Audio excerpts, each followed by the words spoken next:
Hello everyone, welcome back to our channel. If you love thrilling superhero stories and epic adventures, you're in the right place. But before we get started, don't forget to hit that like button and subscribe so you never miss out on the latest action-packed episodes. Now, let's dive right into today's story. Teen Titans Volume 1. On a sweltering summer night, the air was thick with smoke and the distant wail of sirens. In front of a towering, decaying mansion, its once grand facade now engulfed in hungry orange flames, firefighters battled desperately to contain the inferno. The crackle of burning timber echoed through the night as water cannons hissed against the blaze, sending clouds of steam rolling over the blackened lawn. Near the caution tape, a female reporter stood under the harsh glare of a news camera's light. Her hair whipped around in the hot wind as she spoke into the microphone, narrating the drama for viewers across the country. But in a streak of yellow lightning, the broadcast was abruptly hijacked. Kid Flash skidded to a halt beside her, a smirk on his face and the scent of scorched asphalt trailing behind him. "Hello, Americans," he announced, snatching the microphone from her startled hands and speaking straight into the lens with all the cocky charm of a born showman. "Relax. You've got a new hero in town. The name's Kid Flash." Before the reporter could react, he handed the mic back with a wink and zipped across the lot toward the fire captain, who was barking orders into a radio. "Captain, what can I do?" Kid Flash asked eagerly. The grizzled captain barely glanced up. "You can get out of here. This is no place for kids." The dismissal stung, and Kid Flash felt heat rise in his cheeks, not from the flames, but from embarrassment. Eyes were on him, judging.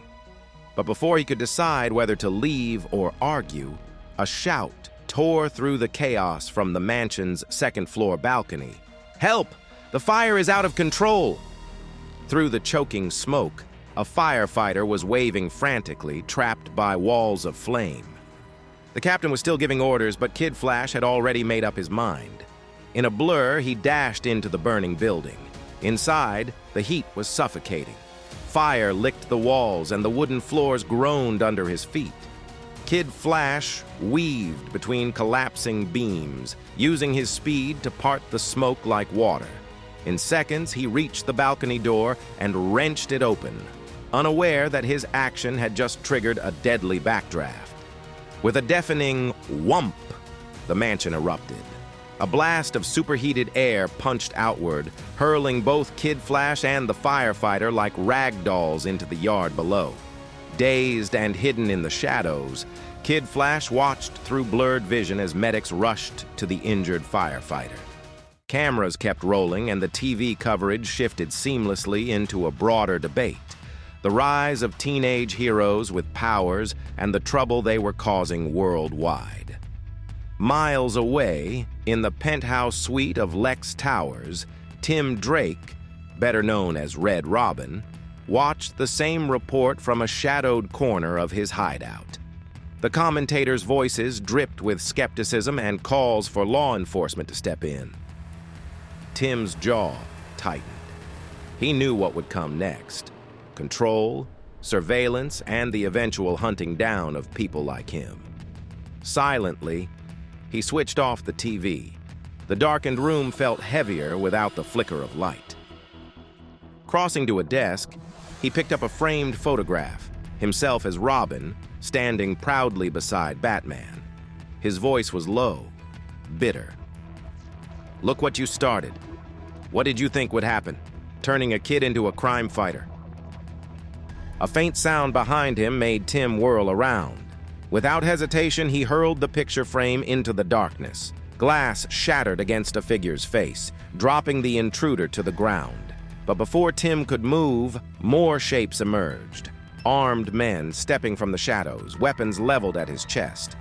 Behind them stood Xaniel Templar, a tall, cold-eyed figure in a tailored black coat. A high-ranking operative of nowhere an international organization with a sinister interest in young metahumans. Xaniel carried himself with the smug confidence of a man who already owned the room. "You've disappointed me, Tim," Xaniel said with mocking pity. "The famous Red Robin noticed us far too late." Tim backed toward the window, calculating. "What do you want?" "We came to invite you to join Nowhere," Xaniel replied smoothly. "You have talent. You could be an asset. Otherwise," he let the word hang in the air, "we'll have to kill you." Tim smiled faintly, and that smile made Xaniel hesitate. "That's great," Tim said, "but unfortunately you don't have much time." He tapped a small device at his belt. "I pressed the auto-destruct. This place goes up in 16 seconds. In a blur of motion, Tim pivoted and dove out the window. Xaniel's eyes widened. "Out! Now!"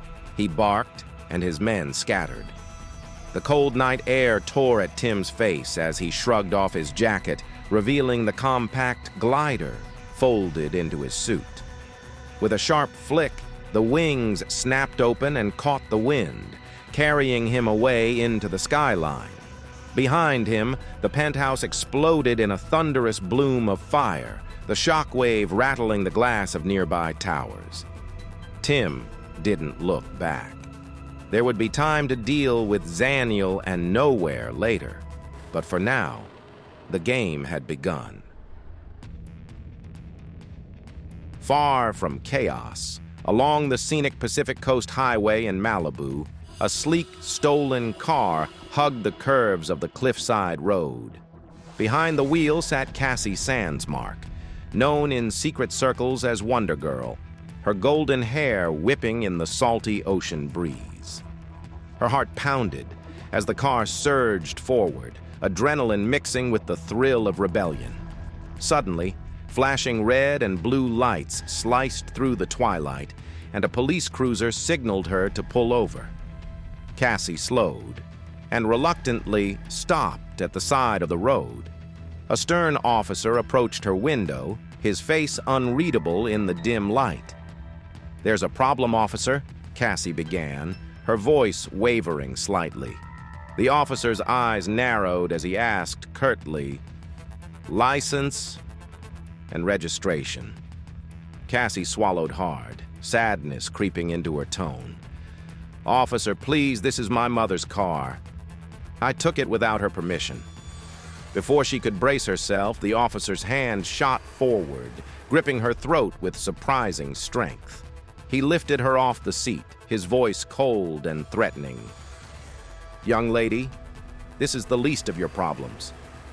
Panic flared in Cassie's chest until a sharp thud echoed from behind. A disc whirred through the air, striking the officer in the back of the head.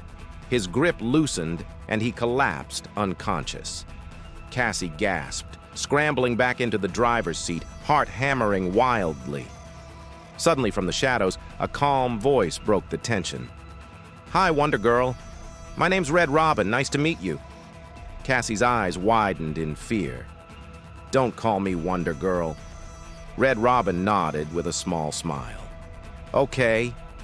Without hesitation, he stepped closer and firmly took her hand. "But you have to come with me. Now." Pulling her gently but urgently, he urged her to move with him. "Where?"